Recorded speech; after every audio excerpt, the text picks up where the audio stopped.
Well, hello! Today we are going to be making a Mark Bagley style Spider-Man mask.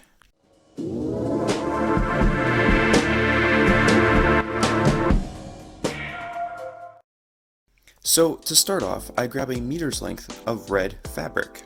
I then fold it over and lay my head on the fabric. With a Sharpie, I mark 3 dots, where my overall head shape is. I then draw the shape and sew it up. After sewing it, I put it on to test the fit. It's too small, it needs to reach down to my neck. So I pull all the thread out with a fancy seam ripper which I got from grade 7 home ec class, and draw the new shape to make way for my neck.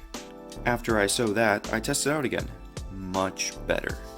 After being happy with how it looks, I cut it out, then flip it inside out, just like that.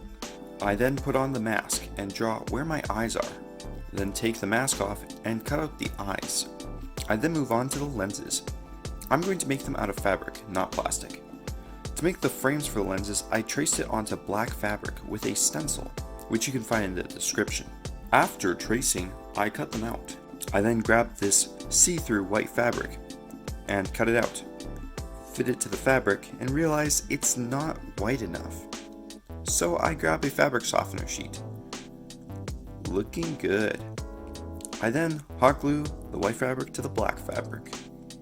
Now to move back to the mask. I look in the mirror with the lens and map out with a Sharpie where I want each lens to be.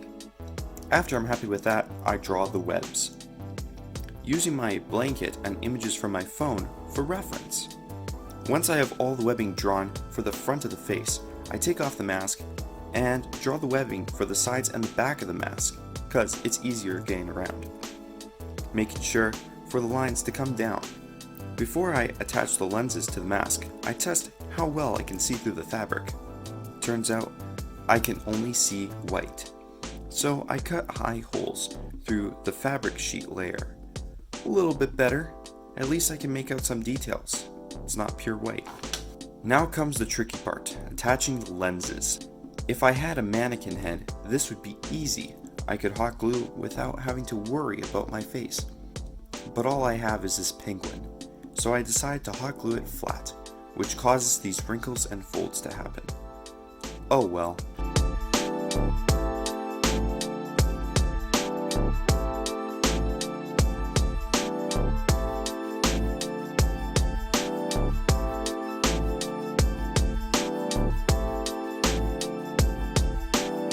Compared to my first version of the mask, you can see the seam line is different. Instead of being from the back to the front, it's the sides.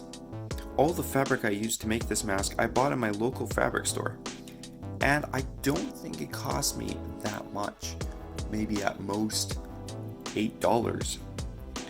I'm actually really pleased with how the mask turned out. Yeah, it could have made it nicer if I had a mannequin, but hey, it looks like a Mark Bagley style mask, so I just call it a success.